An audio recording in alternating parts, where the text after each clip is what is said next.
নাৰী আৰু পুৰুষ হিচাপে মই তোমালোকৰ কাৰণে চন্দ্ৰ সূৰ্য নক্ষত্ৰ গ্ৰহ আকাশ পাতাল পানী মই সকলোবিলাক সৃষ্টি কৰিছো মই গছ সৃষ্টি কৰিছো মই তোমালোকৰ কাৰণে জন্তু সৃষ্টি কৰি দিছো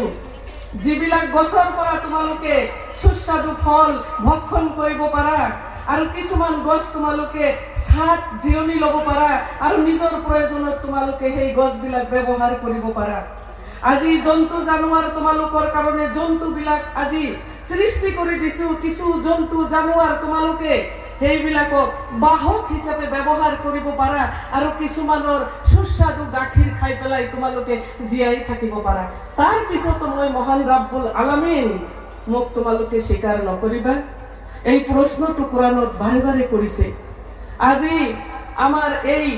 তৃণ লতা বৃক্ষ মাটি প্ৰতিটো বস্তু আমাৰ কাৰণে সৃষ্টি কৰি দিছে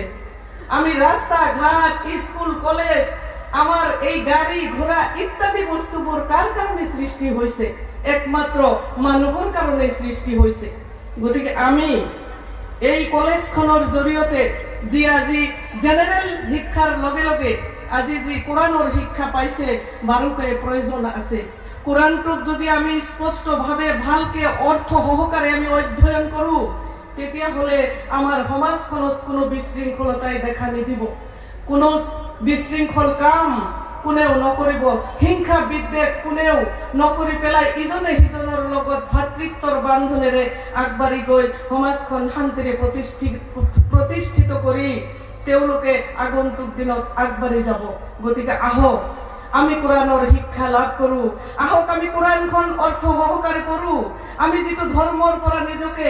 আমি পৰিচয় দিব পাৰিছো যে মোৰ ধৰ্ম ইছলাম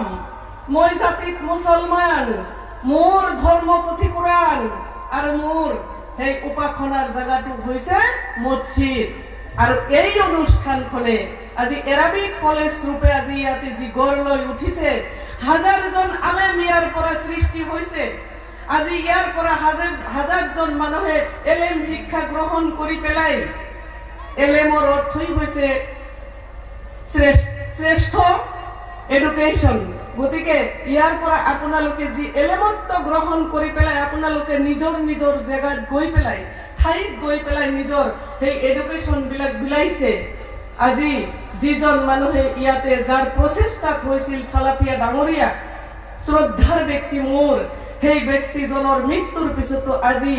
তেওঁৰ সেই যিটো নেকিৰ খাতা বুলি কোৱা হয় তাত সদগাই জাৰিয়া হিচাপে প্ৰতিজন ব্যক্তিৰ সেই ইয়াৰ পৰা পাছ কৰি গৈ যিমান কাম আপোনালোকে বিলাইছে সমাজৰ প্ৰতি তেওঁৰ সেই নেক আমলত জমা হৈছে হাদিস মই ইমান নাজানো তথাপিতো কোরআন হাদিসৰ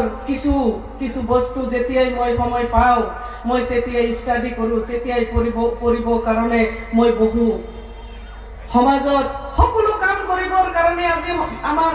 মানে সমাজত সকলো কাম কৰিবৰ কাৰণে সময় আছে নামাজ পঢ়িবৰ কাৰণে আমাৰ ওচৰত সময় নাই কোৰআন পঢ়িবৰ কাৰণে আজি আমি সময় নাপাওঁ আমি ইমানে ব্যস্ত হৈ গৈছো যে সেই আমাৰ যেটো এলেম শিক্ষা আমাৰ যেটো কোৰআনৰ শিক্ষা আমাৰ যেটো হাদিসৰ শিক্ষা সেই শিক্ষাৰ প্ৰতি আমি ধাবিত নহয় টেকনলজি যিমানে আগবাঢ়ি গৈছে মানুহে সকলো মানুহ জেনাৰেল শিক্ষাৰ প্ৰতি ধাবিত হৈ গৈছে শিক্ষা